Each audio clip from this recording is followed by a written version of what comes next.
Dear student, good morning. ये मैं spot error दे रहा हूँ। ये स्टेनोग्राफर 2014 में पूछा गया था। इसमें 10 क्वेश्चन थे, लेकिन मैंने 8 ही दिया है, ठीक है, 2 नहीं दिया है। तो इसमें देखिए कि गलती कहाँ कहाँ है। There is a silver lining on every cloud है। There is a silver lining on every cloud. तो एवरी क्लाउड है तो ऑन दिया हुआ, तो क्लाउड के ऊपर अगर हम ज़मीन पर से देख रहे हैं तो क्लाउड के ऊपर हमें नहीं दिखाई देगा, इसलिए यहाँ पर जो प्रपोजिशन ऑन है इसके स्थान पर इन होगा। There is a silver lining in every cloud, ठीक है, नॉट ऑन। दूसरा सेंटेंस है as he is honest and he is liked by all। देखिए गलती कहाँ है। as he is honest and he is liked by all, तो इसके फर्स्ट पार्ट में गलती है, सॉरी सेकेंड पार्ट में गलती है। क्या? as he is honest, जैसा कि वह ईमानदार है, तो एक कंजंक्शन लग गया है, ये दूसरा कंजंक्शन नहीं लगना चाहिए था। इसने एक ही वाक्य में 2 कंजंक्शन लगा दिया, तो that second conjunction is wrong. And he is honest, he comma देकर he is like by all. यहाँ पर जहाँ पर एंड है यहाँ कामा देंगे तो सेंटेंस सही हो जाएगा। As he is honest he is like by all, not and, क्योंकि 2 कंजंक्शन नहीं होते एक साथ। I am the one who am to be blamed, इसमें क्या गलती है? आई एम द वन, मैं अकेला हूँ, एक हूँ। Who am to be blame, तो यहाँ पर एम शब्द आया है और ये रिलेटिव प्रोनाउन है, तो रिलेटिव प्रोनाउन के बाद जो वर्ब आता है वह इसके एंटीसीडेंट के अनुसार आता है। हु रिलेटिव प्रोनाउन है, हु के पहले जो शब्द आता है वह होता है हु का एंटीसीडेंट, पूर्ववर्ती। तो हु का जो पूर्ववर्ती होता है उसी के अनुसार हु के बाद का वर्ब होता है। तो यहाँ पर वन है तो वन के साथ एम का प्रयोग न होकर इज का प्रयोग होगा। तो I am the one who is to be blamed, नहीं, तो एम के स्थान पर इज होगा। चौथा सेंटेंस है our teacher told us that the earth moved around the sun. The earth moved around the sun, ये नरेशन का सेंटेंस है।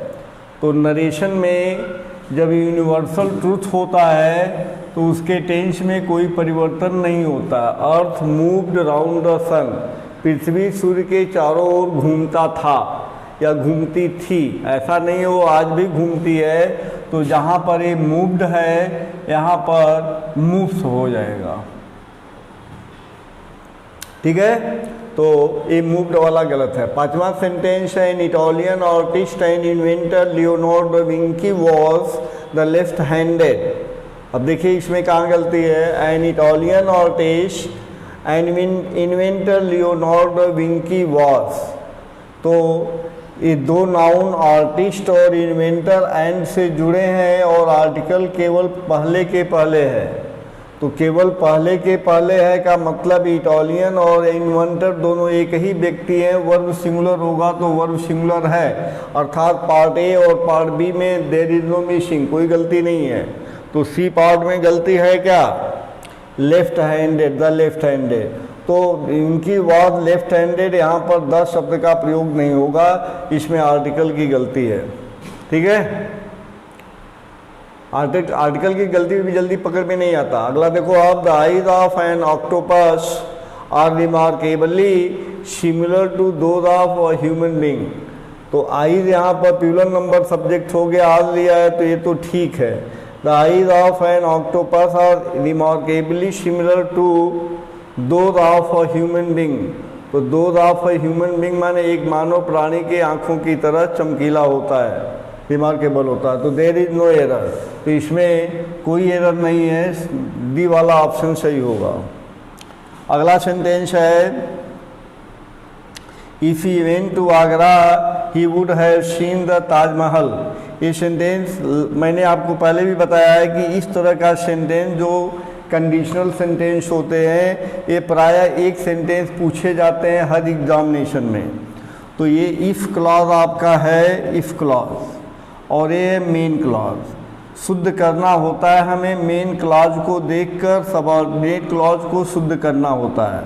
अगर हम इसमें देख रहे हैं ये पास्ट इंडिफिनिट है तो मेन क्लॉज में वुड है प्लस V3 का प्रयोग होता है। तो यहाँ पर जब वुड है प्लस V3 का प्रयोग होता है तो इफ़ क्लॉज में पास्ट इंडिफिनिट होता है, अर्थात वेंट के स्थान पर हैड गॉन होगा, had gone, went to had gone to Agra. If he had gone to Agra, he would have seen the Taj Mahal. यदि वो आगरा गया होता तो ताजमहल को देखा होता।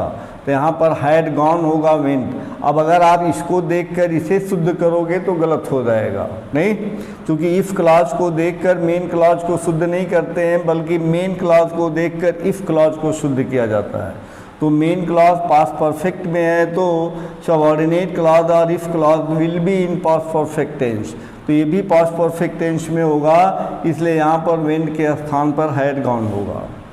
ये तो बहुत रूल आप पढ़े हैं। Neither of these dresses give you that great look, किस पार्ट में गलती गया? तो neither either of plus noun plural होता है लेकिन वर्ब सिंगुलर होता है। तो neither of these dresses, neither of या आइदर ऑफ के बाद नाउन प्लूरल होता है लेकिन वर्ब सिंगुलर होता है। तो यहाँ पर गिव जो है प्लूरल वर्ब है, इसे सिंगुलर बना दीजिए तो ये गिफ्ट्स हो जाएगा, राइट। तो these are the spot error asked in stenographer. ये स्टेनोग्राफर में पूछा गया था, 10 क्वेश्चन था लेकिन मैंने 8 ही यहाँ पर दिया है, ठीक है। आप इसे देखिए, समझ में आता है तो लाइक और शेयर करिए। धन्यवाद।